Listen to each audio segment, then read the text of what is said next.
Hello friends, welcome back to my channel Samvartika kitchen. आज आमी बानाबो धाबा स्टाइलेर chicken. तार जोन्नो प्रथमे आमी मांसटा खूब भालो करे धुए परिष्कार करे तार मধ্যে हालका एकटु लवण दिए दिलाम। एबार आमी एकटु ग्यास जालिए कड़ाई चापिए तार मধ্যে एकटु घीटा गरम होले एकटु दिए दिलाम सर्षेर तेल। तेल घी दुটো खूब भालो करे गरम होले तार मধ্যে आमी दिए दिलाम केटे राखा मांसगुलो। मांसगुलो किन्तु एकदम डिप फ्राई करबे ना, जास्ट हालका एकटु फ्राई करे निये तुले रेखे একটু গোটা গরম মশলা তেলে ফোড়ন দিয়ে দিলাম কুচো করে রাখা পেঁয়াজ কুচিগুলো। পেঁয়াজটা কিন্তু বেশ ভালো করে আমি ভেজে নেব। তবে হ্যাঁ, একটা টিপস, পেঁয়াজ ভাজার সময় যদি লবণ দিয়ে দিই খুব তাড়াতাড়ি পেঁয়াজটা কিন্তু মজে যাবে। এদিকে আমি আরেকটা কড়াই গরম করে তেল দিয়ে কেটে রাখা আলুগুলো একটু ভালো করে ডিপ ফ্রাই করে নিলাম। এদিকে পেঁয়াজের রঙটা আমার হালকা গোলাপি হয়ে গেছে। এবার আমি এর মধ্যে অ্যাড করে দিলাম আদা রসুনের মিক্স। खूब भालो करे आदा रसुन और पेঁয়াজটাকে ভালো করে কষিয়ে নেব তেলের সাথে। এবার যখন দেখব তেল ছেড়ে দিয়েছে মশলা থেকে তখন আমি এতে অ্যাড করে দেব টমেটো পেস্ট। টমেটো পেস্টটা খুব ভালো করে কষিয়ে নিতে হবে। যখন দেখব মশলা খুব ভালো করে কষে গেছে, মশলা থেকে তেল ছেড়ে দিয়েছে, তখন এতে আমি অ্যাড করে দেব জিরের গুঁড়ো, ধনের গুঁড়ো, লঙ্কার গুঁড়ো আর হলুদ। মশলাটা কিন্তু এবার খুব ভালো করে কষিয়ে নিতে হবে। রান্নার টেস্ট কিন্তু অ্যাকচুয়ালি মশলা কষানোর উপরে নির্ভর করে। এবারে আমার মশলা কষে গেছে আর মশলা থেকে আমার অলরেডি না তেল ছাড়তে শুরু করে দিয়েছে। এখন আমি এতে অ্যাড করে দেবো ভেজে নেওয়া মাংসর পিসগুলো। দেখো, এবার মাংসটা দেওয়ার পর একটু হালকা করে মশলার সাথে মাংসটা একটু ভালো করে মিক্সড করে নিতে হবে যাতে মশলাটা পুরো মাংসের গায়ে লেগে যায়। এবার মাংস দিয়ে মশলা আমি আবার খুব ভালো করে কষিয়ে নেব।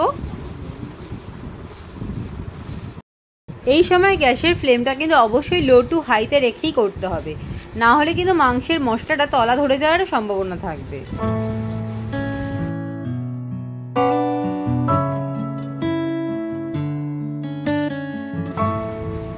এবার মাংস কষানোর প্রয়োজনে আমি অল্প করে হালকা জল অ্যাড করছি।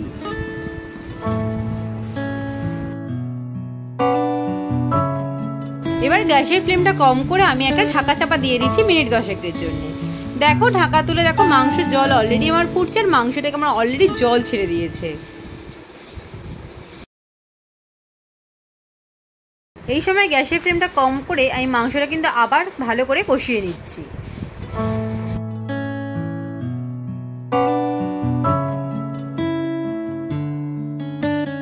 ওপর দিয়ে ছড়িয়ে দিচ্ছি আমি একটু কসুরি মেথি। এবার মশলাটার সাথে মাংস খুব ভালো করে আবার নাড়িয়ে নিচ্ছি আমি।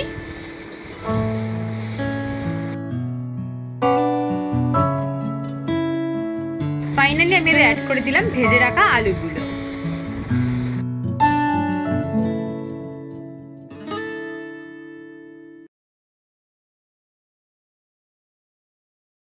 আমি আবার হালকা করে একটু জল দিয়ে মাংস, আলু, মশলা খুব ভালো করে আমি আবার কষিয়ে নিচ্ছি।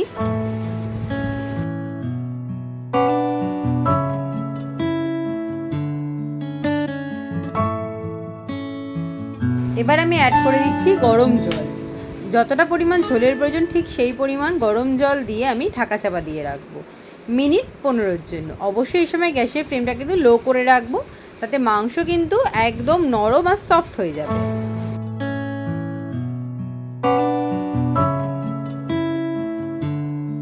ফাইনালি ওপর দিয়ে ছড়িয়ে দেবো গরম মশলার গুঁড়ো। ব্যাস রেডি আমার ধাবা চিকেন।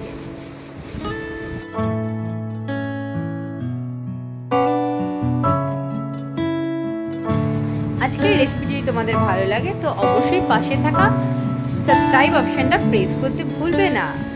চলো আজকের মতো এখানেই টাটা, আবার দেখা হচ্ছে অন্য কোনো ব্লগে। আজকের মতো বাই।